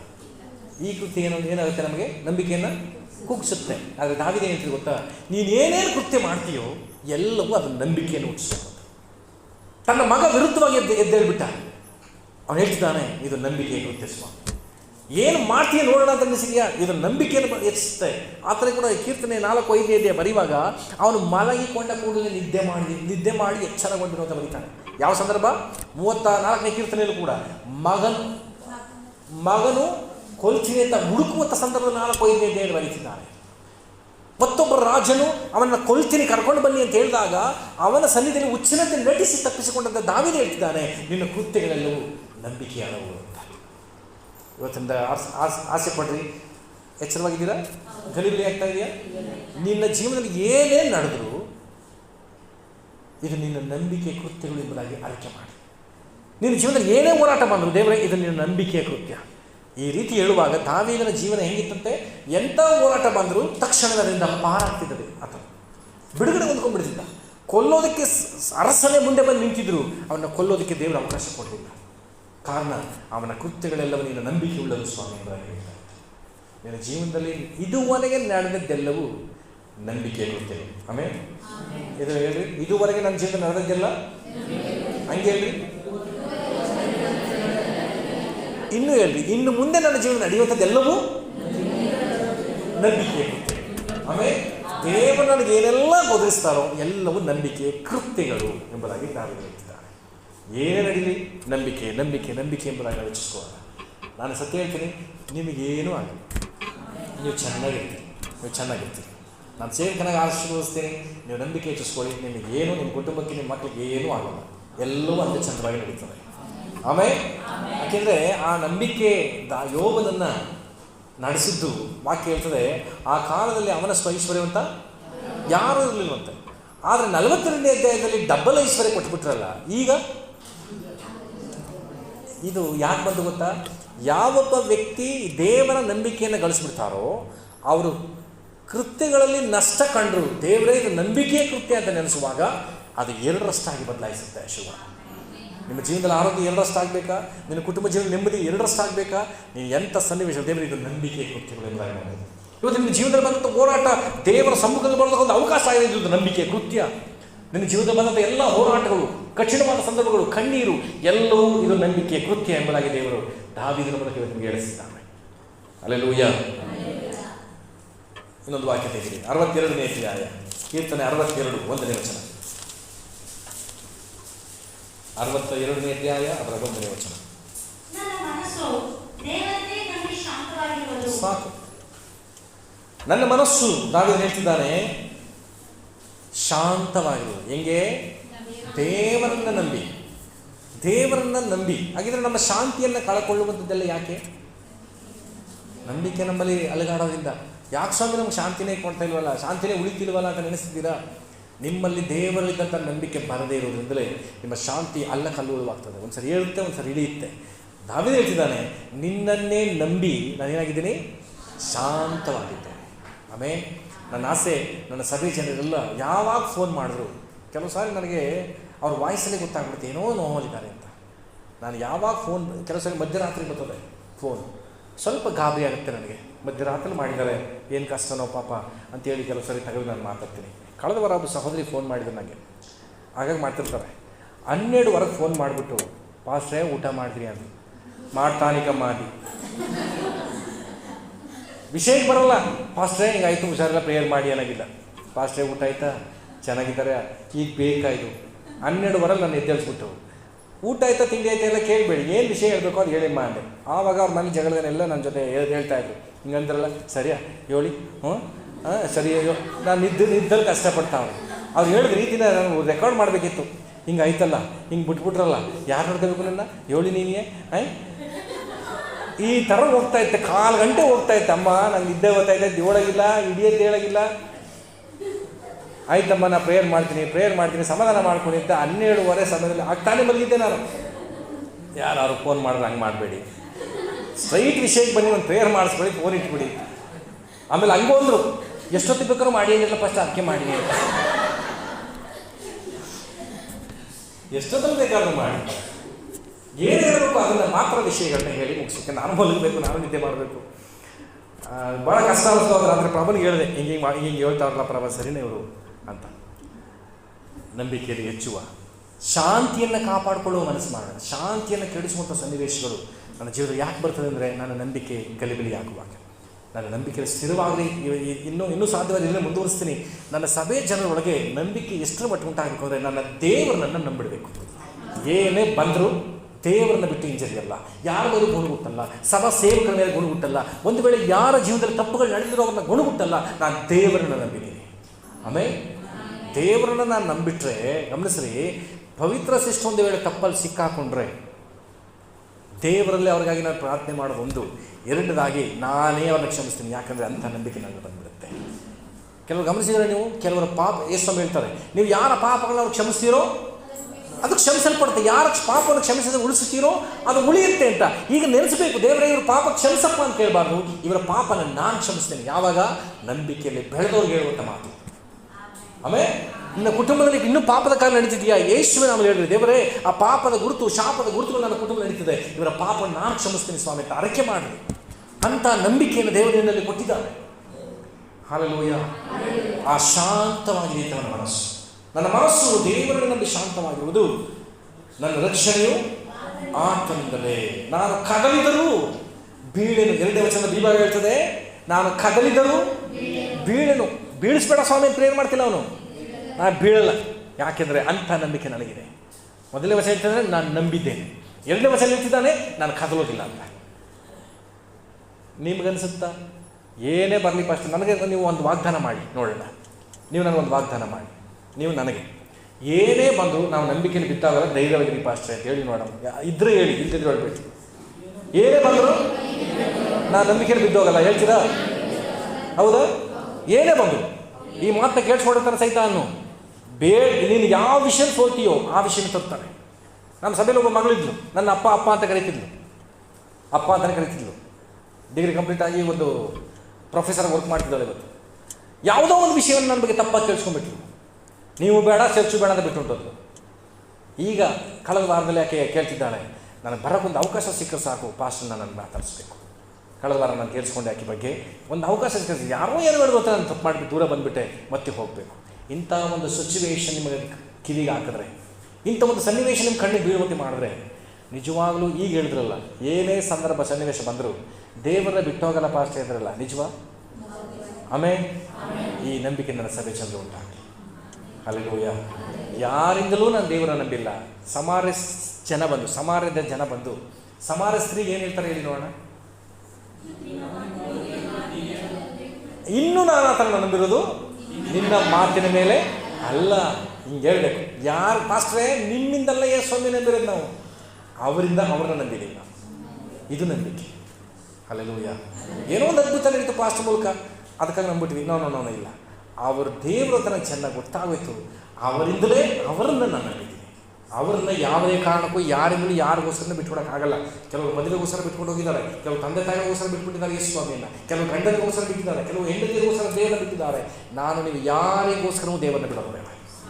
ಅದುವೇ ಸ್ಥಿರವಾದ ನಂಬಿಕೆ, ದೊಡ್ಡ ನಂಬಿಕೆ, ಬಹಳ ನಂಬಿಕೆ. ಆಮೇಲೆ ಕರ್ತನ ವಾಕ್ಯದ ಮೂಲಕ ನಿಮ್ಮನ್ನು ಆಶೀರ್ವಾದ ಮಾಡಲಿ. ಎದ್ದು ನಿಂತ್ಕೊಳ್ಳೋಣ.